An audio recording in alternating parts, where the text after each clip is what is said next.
buckle up. Your carry-on will be rejected in 2026 unless you master the new rules seniors must know. From AI sizers that count every millimeter to $45 identity fees for the real ID deadline. The airport is a high-tech obstacle course. Whether you're packing a CPAP or just a bulging bag, the carry-on crunch is coming for your overhead space. Let's ensure your next vacation starts with a boarding pass, not a surprise fee now. 8. The Great 22-14-9 Luggage Lockdown. Coming in at number 8 is the end of the honor system. Remember when you could just kind of shove your bag into that metal sizer, maybe sit on it a little, and if it mostly fit, the gate agent would give you a wink and let you through. Yeah, those days are officially in the history books. In 2026, the carry-on crunch is reaching a boiling point because global passenger traffic is hitting an all-time high of 10.2 billion people. Airlines are desperate for space, and they found a new way to get it: absolute standardization. Most major carriers, we're talking American, Delta, United, and JetBlue, have locked in a strict limit of 22 by 14 by 9 inches. But here's the catch: that measurement now includes everything: the wheels, the handle, the side pockets you stuffed with snacks, and even the little plastic bumpers on the corners. Manufacturers are still selling bags labeled as carry-on, but once you add the wheels, they're often 23 or 24 inches long. In 2026, that extra inch is the difference between a free flight for your bag and a $100 gate check fee. American Airlines has even started removing the physical metal sizers at some gates because they're too slow. Instead, they're using overhead cameras and AI sensors that scan your bag as you walk by. If the computer says it's 22.1 inches, the agent gets a red flash on their screen. No negotiation, no, but I've flown with this for 10 years, just a prompt to pull out your credit card. And it's not just the size, it's the bulge. Soft-sided bags used to be our best friends because they were squishy. But in 2026, if your bag is overstuffed and bulging beyond that 9-inch depth, the sensors flag it as a violation. My advice? Get a hard-shell bag that physically cannot expand and measure it yourself with a tape measure. Don't trust the tag, because if the computer rejects your bag, it might just be the start of your identity crisis. Speaking of which, do you know how much the TSA is charging now just to prove you're really you? 7. The $45 identity crisis. Number 7 is a rule that is catching thousands of seniors off guard this year: the Real ID hard stop. As of early 2026, the TSA has officially stopped accepting standard driver's licenses that aren't Real ID compliant. If you don't have that little star in the top right corner of your license or a valid passport, you are in for a very expensive surprise at the security checkpoint. If you show up without the right ID, the TSA will refer you to a new service called TSA Confirm ID. Now, in the old days, they might have just asked you some extra questions or looked through your Costco card to verify you. Not anymore. Confirm ID is a modernized identity check that costs a non-refundable $45 fee. You have to pay it through pay.gov, show your receipt to the officer, and then wait. The average wait time is 10 to 15 minutes, but it can easily stretch to over 30 minutes if the system is busy.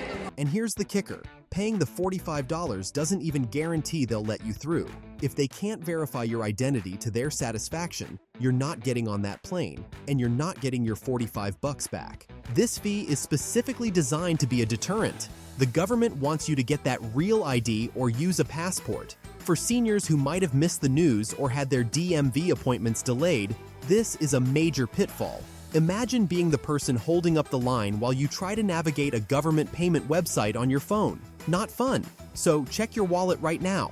No star? No passport? You might want to fix that before your next trip. But even if you have the right ID, your phone might still be a problem.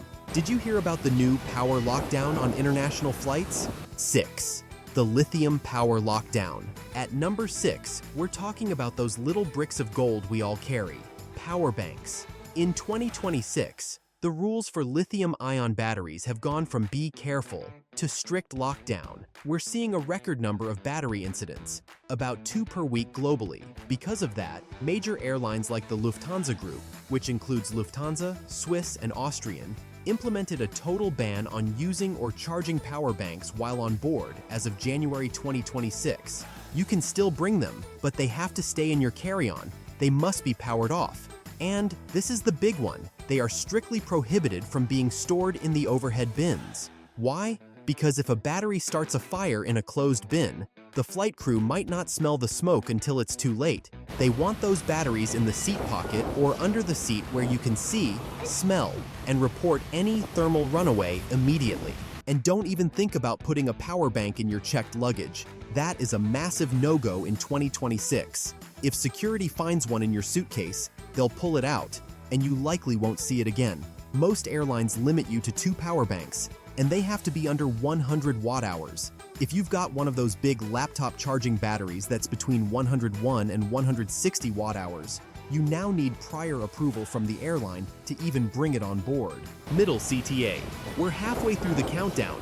If you're already feeling more prepared for 2026, do me a favor and hit that like button. It helps this video reach other travelers who might be heading to the airport with the wrong ID or a banned battery. And if you've got a travel tip of your own, leave a comment below. I love hearing your stories. All set? Let's get back to it. Because while a dead phone is a bummer, a dead medical device is a disaster. Do you know the 150% rule for your health? So, batteries for phones are one thing, but what if that battery is literally keeping you breathing? The rules for medical gear have a new mathematical twist. 5. The 150% medical mandate. Number 5 is a must-know for anyone traveling with a CPAP machine, a portable oxygen concentrator, POC, or even an insulin pump. In 2026, the 150% rule has become the absolute gold standard for safety. If you plan to use a battery-powered medical device during your flight, you are now required to carry enough battery life to last for 150% of your flight duration. For example, if you're taking a 6-hour flight to Hawaii, you need 9 hours of battery life. Why 150%? Because 2026 is also the year of unpredictable delays. Airlines want to make sure that if you're stuck on the tarmac for 3 hours, or if your plane has to divert to another airport, you don't run out of air or medicine, and don't rely on the seat's power outlet. Airlines like United and Delta explicitly state that they cannot guarantee the seat power will work for medical equipment, so its batteries are nothing. Here's another big tip. Keep your medical bag pure. Under the law, a bag containing only medical equipment does not count toward your carry-on limit. But if a gate agent sees you've stuffed a sweater, a book, or a bag of beef jerky in there with your CPAP, they can and will count it as a second carry-on and charge you for it. Also, make sure you have a manufacturer's FAA compliance letter. While most TSA agents know what a CPAP is, in 2026, gate agents are under pressure to move fast, and having that paper can save you from a 20-minute argument. Now, while you're worrying about your batteries, the airport is busy looking at your face. Have you seen the new 10-second identity stations? 4. The 10-second facial scan. Number 4 is the massive expansion of biometric boarding. By spring of 2026, the TSA has rolled out touchless ID to 65 major airports. That's a huge jump from just a handful a year ago. If you're flying through hubs like Atlanta, Dallas, or Los Angeles, you might not even show a physical ID at the checkpoint. You just step up to a camera, it scans your face, and it matches you to your passport photo on file in about 10 seconds. For a lot of people, this is great. It's fast. But for us seniors, it can be a little glitchy. These algorithms are trained on millions of faces, but they can still have higher error rates for older adults because of things like skin elasticity, or if your passport photo is 10 years old. If the machine doesn't recognize you, don't panic. You still have the right to opt out and ask for a manual ID check. Just be prepared for the extra look from the agent. Also, if you're traveling internationally, a new rule as of late 2025 means that all non-citizens, including those over 79, must have their photo taken at entry and exit points. It's all part of a move toward a contactless border, but while your face is being scanned, the airline is scanning your wallet for one very specific reason. Do you know about the gate bounties? 3. The gate bounty and the personal item squeeze. Coming in at number 3 is the reason budget travel is feeling a lot more expensive lately. In 2026, the personal item has become the new profit center for airlines. We're talking about Frontier, Spirit, and even Ryanair over in Europe. Your free personal item, That small bag that fits under the seat has effectively shrunk because of aggressive enforcement. Standard dimensions are usually around 18 by 14 by 8 inches. But here's the kicker for 2026. Some airlines have started offering gate bounties or bonuses to staff who identify oversized bags during boarding. If an agent thinks your backpack looks a bit chunky, they'll pull you out of line and make you put it in an automated sizer. If it doesn't fit, the fee is no longer $30 or $40. At the gate, Frontier can charge up to $99, and Spirit is right there with a $100 penalty. They're even using AI to spot bulging pockets or expansion zippers that have been unzipped. My advice: if you're using a soft bag, don't pack it to the gills. Leave some squish room so it fits the sizer even if the agent is having a bad day. And whatever you do, don't let them see you struggle with the bag, because that might trigger a whole different kind of rejection. Have you heard of the Fit to Fly assessment? 2.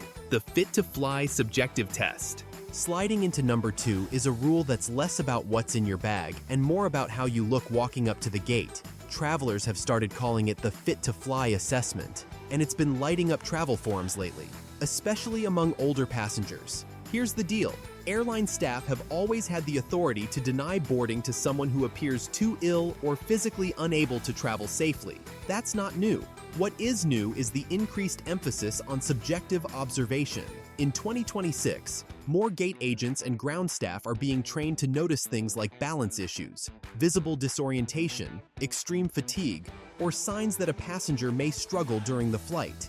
And yes, seniors say they're feeling the impact more than most. Picture this: you've walked half a mile through the terminal, your connection was tight, and now you're slightly out of breath while trying to pull up a digital boarding pass that refuses to load because airport Wi-Fi runs on hopes and dreams. If you look shaky, overwhelmed by a biometric scanner, or confused about boarding groups, an agent might quietly flag you for a medical clearance check before letting you board.